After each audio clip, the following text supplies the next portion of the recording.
Hi friend, welcome to my channel. आप सभी का स्वागत है हमारे चैनल में। ये कहना चाहते हैं हम बायोलॉजी का स्पेशल क्लास जो हम चला रहे हैं, आप ही लोगों के लिए चला रहे हैं। ख़ास तौर पे ये इंटर की बायोलॉजी अगर मन लगा के कोई भी बच्चा अगर पढ़ ले तो नीट का जो एग्ज़ाम है NEET ये जो नीट है, नीट का जो एग्ज़ाम है कोई हुआ नहीं है, आराम से पास हो सकता है। लेकिन बशर्ते जो हम पढ़ा रहे हैं आप उसको बाकायदे ध्यान दे करके बुक ले करके बैठे हो, अच्छे से पढ़िए, वीडियो देखते रहिए, ठीक है। रमेश गुप्ता की, डॉक्टर पिल्लई की तमाम किताबें हैं बायोलॉजी बॉटनी की, चूँकि 90 क्वेश्चन आते हैं नीट में बायोलॉजी से ही। इसलिए मैं आप लोगों को सजेशन देना चाहता हूँ कि जो मेडिकल तैयारी करते हैं वो वीडियो को अवश्य देखें। बायोलॉजी की स्पेशल क्लास है नागिन सर के द्वारा, तो आप लोग हमारा चैनल लाइक और सब्सक्राइब ज़रूर किया करिए, ठीक है। सब्सक्राइब करेंगे तो आपको जो हम वीडियो बनाएंगे आप तक बहुत तुरंत पहुँचेगी। जैसे हम वीडियो को भेजें तुरंत आपके पास पहुँच जाएगा नोटिफिकेशन और आप देख लेंगे। इसीलिए मैं बोलता हूँ चैनल को सब्सक्राइब किया करिए, ठीक है। तो हम चल रहे हैं, अब देखिए कल पढ़ाए थे ये मानव स्वास्थ्य और रोग के बारे में। तो ये जो मानव स्वास्थ्य एवं रोग के बारे में हमने कुछ पढ़ाया था, बताया भी था। लेकिन ये दूसरा लेक्चर है रोगों के कारण हमारे शरीर में या मनुष्य के शरीर में या जानवरों के शरीर में, किसी के शरीर में क्यों रोग उत्पन्न होता है। कोई ऐसा तो है नहीं कि ये भाई देन है रोग उत्पन्न होगा, क्यों उत्पन्न होता है। तो हम लोग समझते हैं कि देखिए रोग विज्ञान है, एक रोग के कारण उसका भी एक विज्ञान है। तो जो रोग के कारण है उसे हम हितैषी क्या बोलते हैं, हितैषी बोलते हैं। ये जो रोग के कारण है उसको, ठीक है, रोग कारण को हितैषी बोलते हैं। हितैषी के माध्यम से ही हम मानव शरीर के अंदर जो रोग होते हैं उन रोगों को बताते हैं। अब रोग देखिए कई कारणों के माध्यम से हमारे शरीर में क्या होते हैं, प्रतिपादित होते हैं या पुनरुद्ध होते हैं या अंदर घुसने की कोशिश, ठीक। तो जैसे कोई मान चलिए कारण होगा तो आपके शरीर में प्रवेश करेंगे वायरस। हमारे शरीर में जो होता है रोग किनके कारण होते हैं, जैसे मान चलिए जीवाणु है, विषाणु है, कवक है, ठीक है, बैक्टीरिया, जीवाणु, विषाणु, कवक हो गए, फंजाई हैं। ये तमाम प्रकार के रोगोत्पादक हैं जो हमारे शरीर में किसी न किसी माध्यम से या जल के माध्यम से या वायु के माध्यम से या स्पर्श के माध्यम से, ठीक है, या हवा के माध्यम से हमारे शरीर में प्रवेश करते हैं। लेकिन और भी कारण हो सकते हैं हमारे शरीर में पहुंचने के, ठीक है। तो हम मुख्य रूप से उनको 5 कारणों में उनको बताते हैं हम कि 5 माध्यम से हमारे शरीर में ये पहुंच जाते हैं। जैसे पहला है रोगोत्पादक जीव, यानी जो रोग उत्पन्न ही करते हैं, जो वे जीव जो रोग उत्पन्न करते हैं, ठीक है। ऐसे जीव जो हमारे शरीर में जा कर के हमारी कोशिकाओं में वहाँ अपना पुनरुद्भवन क्षमता को बनाते हैं, अपनी संख्या को बढ़ाते हैं और हमारे कोशिकाओं को डिस्टर्ब करते हैं और रोग उत्पन्न करते हैं। ऐसे जीव जो है इस प्रकार हैं। तो वो हैं जैसे कि हमने बताया अभी पहले, जीवाणु, विषाणु, कवक, प्रोटोजोवन डिजीज, कृमि, ठीक है, निमेटोड्स, बहुत सारे ऐसे जीव हैं, जीवधारी हैं जो हमारे शरीर में अंदर घुसते हैं और पुनरुद्भवन की क्षमता वहाँ पे बढ़ाते हैं अपनी संख्या को। और बढ़ाने के उपरांत हमारे शरीर की कोशिकाओं में क्या करते हैं, अटैक करते हैं, हमला करते हैं। और हमारी कोशिकाएं जब डिस्टर्ब होती हैं तो क्या होता है, हमारे शरीर में ज्वर, बुखार उत्पन्न होता है, पीड़ा उत्पन्न होती है, दर्द होता है शरीर में और हम बीमार हो जाते हैं। तो यही रोग उत्पादक जीव है। पहला कारण तो ये हो गया। अब दूसरा कारण हम बता रहे हैं आपको। दूसरा कारण है आनुवंशिक रोग।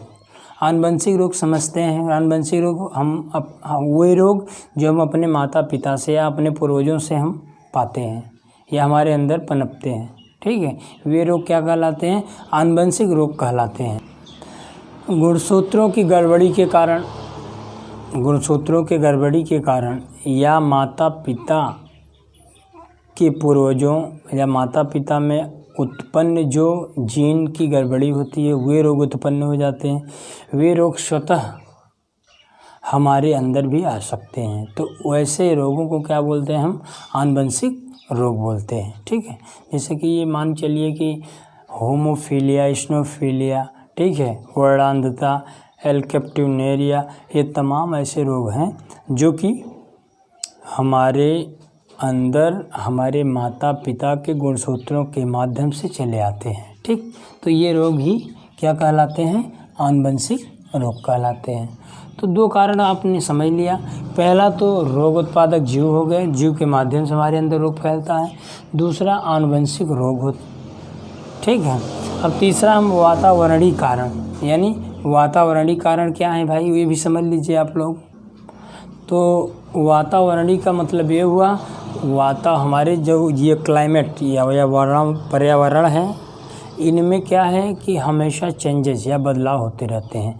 जैसे मान चलिए बदलाव क्या होते हैं कि ये मान चलिए कि बदलाव ये होता है, कभी सर्दी होती है, कभी जाड़ा होता है, कभी गर्मी होती है, हाँ, कभी बरसात होती है, कभी अचानक मौसम बहुत तेज़ी से धूप हुआ। तो इनमें जो रासायनिक बदलाव होते हैं, जो हमारे खेतों में रासायनिक छिड़काव होते हैं, तो उनकी दुष्प्रभाव के कारण वे वातावरण में घुल जाते हैं और वे क्या करते हैं? अत्यधिक वातावरण को दूषित करते हैं। तो वो हमारे ऊपर, हमारे त्वचा के ऊपर पड़ता है या सूर्य की पराबैंगनी किरणें हमारे वातावरण पे हमारे ये ऊतक पे या चमड़े पे पड़ता है, जिससे चर्म रोग और ये अन्य प्रकार के रासायनिक पदार्थों का जो दुष्प्रभाव होता है वो विषैला होता है। वो विष के कारण ही बहुत सारा क्या होता है, वातावरण विषैला हो जाता है, दूषित हो जाता है। उसमें हवा लेना हम लोगों के लिए क्या होता है? घातक होता है। तो हवा न लेना, सांस न लेने पाने के कारण, सांस न ले पाने के कारण भी क्या होता है? हमारे अंदर बहुत सारी बीमारियां उत्पन्न हो जाती हैं, ठीक है। तो ये वातावरणीय कारण भी हो सकता है, ठीक। बहुत ज़्यादा बारिश के कारण भी सर्दी जुकाम हो जाता है, बुखार हो जाते हैं, तो ये भी रोग हुआ, ठीक है। तो पहला रोग उत्पादक आनुवंशिक रोग वातावरणीय कारण, और चौथा हो गया आहार संबंधी कारण। हम लोग जो आहार विहार भोजन वगैरह करते हैं, भोजन से भी बहुत सारे रोग उत्पन्न होते हैं।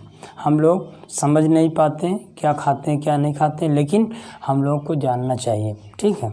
ये देखना चाहिए हम किस प्रकार का भोजन कर रहे हैं, कैसा भोजन कर रहे हैं, ये पचेगा या नहीं पचेगा, या हमारे शरीर के लिए क्या हो, ये दुष्कर है या लाभकारी है। लेकिन हम लोग समझते नहीं हैं, भोजन को क्या करते हैं, ठीक है। तो हम बता रहे हैं कि आहार संबंधी कौन कौन सी सावधानियां बरतनी चाहिए। देखिए, भोजन जो होता है, हम लोग जिसे बोलते हैं कि संतुलित भोजन, यानी हमारे भोजन में सभी प्रकार के जो सारणी दिया हुआ है न्यूट्रिशन का, यानी जो पोषण की सारणी दी हुई, पोषण के सारणी के अनुसार ही हम भोजन को लेंगे तो बीमार नहीं होगा। और ज़्यादातर हम ये ध्यान रखना होगा, क्योंकि ग्रामीण इलाकों में इतना सुलभ नहीं है, तो हम इसलिए बता रहे हैं आपको कि इतना भोजन, ये ध्यान रखिए, भोजन में ज़्यादा तला भुना या तीखा न हो, या तो जैसे तमाम प्रकार के आयल होते हैं मार्केट से लिया हुआ, वो आयल भी हमारे शरीर को दुष्कर या हानि पहुंचा सकते हैं। तो घर में जैसे कि जो आयल होता है, राई वगैरह हो गए ना, तेल जो होते हैं, घर का ही यूज करेंगे ज़्यादा तो अच्छा होगा, और हम रोगों से क्या करेगा, वो बचाएगा। तो इसलिए बाज़ार में जो रिफाइंड ऑयल, तमाम प्रकार के ऑयल आते हैं, उसके लिए क्या है, शरीर का हर कोशिका डिस्टर्ब हो जाती है, क्योंकि वो तमाम प्रकार के हम लोग देख नहीं रहे हैं, तमाम प्रकार के पता नहीं कैसे तेल मिला रहे हैं, कैसे नहीं मिला रहे हैं, तो वो तेल क्या होता है, हानिकारक होता है। तो घर का बना हुआ तेल हमेशा यूज करिए, जो घर पे हमारे सरसों या राई या मस्टर्ड के द्वारा ही निकाला जाता है, वो बहुत शुद्ध ही है। तो आहार संबंधी समस्याएं यही है। और रोग कारण ये भी है कि हम लोग जो पानी और भोजन और हवा, तीन चीज़ अगर शुद्ध मिलती रहे हम लोगों को, तो ये समझिए कि हमारे शरीर में किसी भी प्रकार का रोग उत्पन्न नहीं होगा। ठीक है, तो हम ये तो हो गया आहार संबंधी कारण। ठीक है, और जैसे कि ये 5वां कारण है आधुनिक जीवन शैली के प्रभाव। हम आधुनिक जीवन शैली में कितना बढ़ चढ़ के भोजन करें, कितना बढ़ चढ़ के दिखावा करें, हैं, ये लोग समझ नहीं पाते हैं। ठीक है, बाज़ार में पहुंचते हैं, वहाँ पे जंक फूड, तमाम प्रकार के फूड्स बिक रहे हैं। हाँ, जैसे गया मंचूरियन, इडली, बर्गर, पिज्ज़ा, हाँ, चाउमीन, मंचूरियन, तमाम प्रकार के ये क्या है, फास्ट फूड है, जंक फूड है। इसके आधुनिक जीवन शैली में लोग क्या करते हैं, खड़े खड़े भोजन कर रहे हैं बफर सिस्टम्स में। तो क्या है, नुकसान होता है, क्योंकि भोजन जब बैठ के करना चाहिए पुरानी पद्धति के अनुसार, तो वो भोजन क्या होता है, धीरे से हमारे अष्टमक में पहुंचता है, तो अष्टमक को क्षति नहीं होती है। ठीक है, तो इसलिए आपको बताना चाहते हैं कि आधुनिक जीवन शैली में जो लोग जीते हैं तमाम प्रकार के रोगों को वो क्या करते हैं, न्योता देते हैं। इसलिए आप लोग बचिए कि आधुनिक जीवन शैली में जो भी हो, सादा भोजन, बढ़िया भोजन, सुपाच्य भोजन करिए। अगर 4 रोटी हम खा सकते हैं तो 3 ही करिए, 3 ही रोटी खाइए, जिससे आपका भोजन आसानी से क्या हो, पच सके।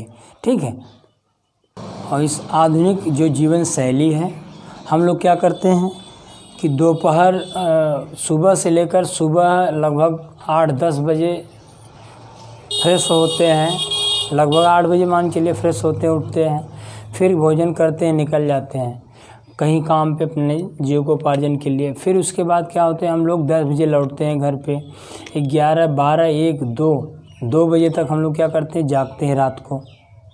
ठीक है, तो और सुबह में 8 बजे सोते हैं। लेकिन ये गंदी चीज़ है, सुबह में भोजन 8 बजे तक कर लिया करिए, लगभग 8 बजे भोजन हो जाए, फिर शाम को वही 8 बजे भोजन हो। रूटीन जो होता है, अगर रूटीन आप बनाए रखेंगे तो आपको जीवन शैली अच्छे से जी सकेंगे। ठीक है, तो इसलिए आपको सुबह उठकर व्यायाम, योगा अपने जीवन में शामिल करना चाहिए, जिससे हम लोग तमाम प्रकार के रोगों से घिरे रहते हैं वो बच जाएंगे। जैसे मधुमेह हुआ, हृदयघात हुआ, रक्तचाप हुआ, ठीक है, और तमाम प्रकार के मस्तिष्क घात हुआ, ये तमाम प्रकार के जो रोग हैं, इनसे हम लोग क्या करेंगे, अगर योगा को ध्यान में रखेंगे तो अपने जीवन को आधुनिक जीवन शैली में जी सकते हैं। हम आगे बात कर रहे हैं अब संक्रामक रोगों का संचरण। ठीक है, ये अगली हेडिंग है। तो यानी जो संक्रामक रोग होते हैं, संक्रामक का मतलब होता है किसी एक व्यक्ति से रोग किसी दूसरे व्यक्ति में या किसी दूसरे माध्यम से पहुंच जाए, वही क्या कहलाता है, संक्रामक। ठीक, तो संक्रामक आप समझिए, मतलब संक्रामक जो रोग है उसका संचरण, यानी एक दूसरे व्यक्ति में किस प्रकार वो पहुंचता है या जाता है। ठीक, तो हम वो बात कर रहे हैं आपसे। तो ये संक्रामक रोग है, मैं उसके बारे में बता रहा हूँ आपको, थोड़ा फिगर्स दिखा देता हूँ, उसके बाद आप लोग देखिए। ठीक है, ये देखिए संक्रामक रोग का डायग्राम है, इसको मैं अभी वेरीफाई करने जा रहा हूँ। आप लोग थोड़ा इसको देखिए गौर से, देखने के बाद आप खुद ही समझ जाएंगे कि हमारे शरीर में जो रोग हैं वो कैसे संक्रमित होते हैं या कैसे संचरण के माध्यम बनते हैं। देखिए, जब रोग संक्रमित होते हैं या संचरण के माध्यम बनते हैं, वो अनेक विधियों से होते हैं, अनेक मार्गों से होते हैं। ठीक, हम उनकी बात अलग अलग विधियों से कर सकते हैं, या शरीर में जिस प्रकार से प्रवेश करते हैं या ऊतकों में जैसे जाते हैं, मैं बता रहा हूँ कि कोई भी रोग हुआ, कोई भी वायरस हुआ, वो शरीर में जब पहुँचेगा तो पहले अपना निवास स्थान बनाएगा, उसमें निवास स्थान में पहुँचने पर उसमें अपनी संख्या को बढ़ाएगा। जब संख्या को बढ़ा लेगा तो क्या करेगा, धीरे धीरे ऊतकों को क्या करेगा, नष्ट करेगा। जब ऊतक नष्ट होने लगेंगे तो उनको क्या आगे बढ़ने का मार्ग धीरे धीरे क्या सुगम हो जाएगा और आसानी से वो निकल करके धीरे धीरे आगे की तरफ बढ़ते जाएंगे और व्यक्ति में सीधे क्या करेंगे, रोग फैलाते चले जाएंगे। और यह देखिए, ये एक व्यक्ति से दूसरे व्यक्ति में या माता पिता से बच्चों में या दूध के माध्यम से या शुक्राणु के माध्यम से या आंवल के माध्यम से या किसी भी माध्यम से रोग जा सकते हैं, विभिन्न मार्गों से भी जा सकते हैं। पहला हम बता रहे 2 माध्यम हैं लगभग। पहला तो जो जानते हैं हम लोग प्रत्यक्ष संचरण, यानी जिसके द्वारा हम लोग जान रहे हैं कि हाँ इसी माध्यम से गया है। और दूसरी बात हुई अप्रत्यक्ष माध्यम या अप्रत्यक्ष संचरण। तो हम पहले प्रत्यक्ष संचरण के बारे में जान लें। प्रत्यक्ष का मतलब क्या हुआ, जैसे कि सीधा प्रमुख किसी व्यक्ति से, किसी एक व्यक्ति से किसी दूसरे व्यक्ति में डायरेक्ट, किसी एक व्यक्ति से किसी दूसरे व्यक्ति में डायरेक्ट चला जाए, या हाथ मिलाने से या चुम्बन लेने से या शारीरिक द्रव्यों का आदान प्रदान करने से, रुधिर आदान प्रदान करने से या लैंगिक सहसर्ग करने से या आदि कारणों से मैं मान रहा हूँ, तो ये क्या है, प्रत्यक्ष माध्यम से रोग जाता है। और दूसरी बात हम जैसे कि मान चलिए अभी प्रत्यक्ष जो प्रथम मतलब कि प्रत्यक्ष माध्यम है, इसको तो हम लोग जान रहे हैं, लेकिन ये प्रत्यक्ष माध्यम से और भी कारणों के द्वारा जा सकता है। जैसे क्या है, तमाम प्रकार के जैसे लोग हैं नहीं जानते हैं तब भी उनके पास बैठ जाते हैं, तो उनसे भी वायरस क्या तुरंत पहुंच जाते हैं, तो प्रत्यक्ष माध्यम हुआ। अब हम प्रत्यक्ष माध्यम से बहुत सारे रोग हैं, जैसे कि गोनोरिया, ये चुंबन के द्वारा हो जाता है, ठीक। हर्पिस जो होता है लैंगिक सहसर्ग के द्वारा होता है। तो ऐसे बहुत सारे रोग हैं जो कि प्रत्यक्ष माध्यम से ही हम लोगों के अंदर पहुंच जाते हैं। जैसे मान चलिए हेपेटाइटिस बी हो गया, जैसे हम पीलिया कहते हैं। हाँ, शिशुओं के माता पिता से शिशु के द्वारा आंवल के द्वारा भी बहुत सारे रोग यौन के मार्ग से आकर के शिशु के अंदर प्रवेश कर जाते हैं, ठीक है। जैसे एड्स का हुआ, एड्स क्या होता है, यौन के मार्ग से ही आता है। रेबीज जैसे हुआ, कुत्ते जो पालते हैं लोग, कुत्ते काट लिया, कुत्ता जान रहे हैं कुत्ते काटेगा रेबीज रोग हो गए, तो रेबीज के माध्यम से सीधे प्रत्यक्ष रूप से हम जान रहे हैं। तो ये सारे क्या हैं, प्रत्यक्ष रूप से हमारे अंदर रोग फैलते। और अप्रत्यक्ष की बात अगर हम कर लें, अप्रत्यक्ष रोग का वो मतलब है कि जिसके जैसे हम जान नहीं रहे कि ये व्यक्ति बीमार है या संक्रमित है, उसके पास बैठने उठने से भी क्या बहुत सारे क्या होते हैं, रोग उत्पन्न हो जाते हैं। या किसी दरवाजे की हैंडल हुआ, फर्नीचर हुआ, कोई रुमाल हुई या कोई चीज़ हम जान नहीं इसमें वायरस है बैक्टीरिया है, तो उसके माध्यम से हम लोग यूज करते हैं, उससे हो जाता है, ठीक है।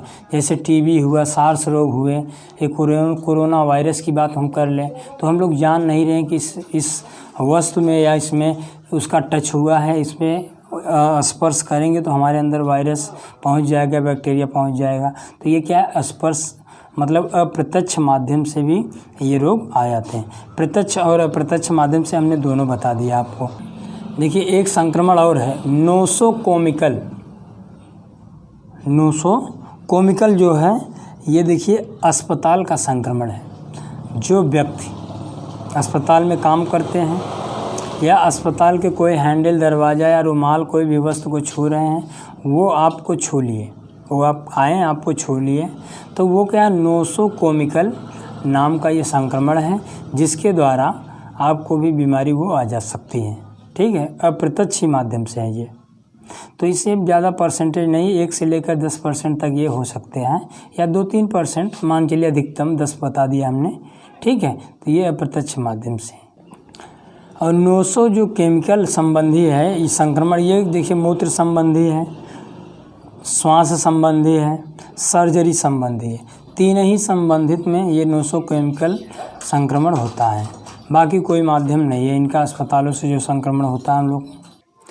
देखिए ये संक्रमण की जो विधियां हैं हम आप फिगर के माध्यम से आपको दिखा रहे हैं। ये देखिए किसी का हेलमेट लगा करके या खांसने छींकने से या हाथ मिलाने से, हाँ, या नाक से छूने से, हाथ धोने से, मीट मांस हुआ, हाँ, ये सारे देखिए चुभन ये लग जाने से, कट लग जाने से, तमाम प्रकार की ये विधियां हैं जो कि संक्रमण का माध्यम रोगों से हो सकता है। इन संक्रमण से या संचरण से ये रोग हमारे शरीर में क्या होता है, फैलते हैं। देखिए बात हम कर रहे हैं, देखिए ये तो हो गया संचरण का माध्यम, ठीक। अब हम बात कर रहे हैं रोग जनक, यानी कौन से जीवाणु, विषाणु या परजीवी जो प्रोटोजोअन डिजीज हैं वो कैसे, किस माध्यम से, कौन कौन से रोग जीवाणुओं द्वारा होते हैं, कौन कौन से रोग विषाणुओं द्वारा होते हैं, कौन से रोग परजीवी प्रोटोजोआ द्वारा होते हैं। तो इनको हम बारी बारी से आप 3 हेडिंगों में बताएंगे। पहले तो हम जीवाणु द्वारा, फिर विषाणु द्वारा और फिर प्रोटोजोअन डिजीज द्वारा, ठीक। तीनों द्वारा हम बताएंगे आपको। लेकिन हम अपनी क्लास, बहुत ज़्यादा लंबा वीडियो हो जा रहा है, मैं अपनी क्लास को यहीं बंद कर दे रहा हूँ, ठीक है। हमारे चैनल को लाइक और सब्सक्राइब जरूर करिए, ठीक। ये चैनल आपका है, लेकिन इसको बढ़िया से देखिए आप लोग, और सब्सक्राइब जरूर करिए।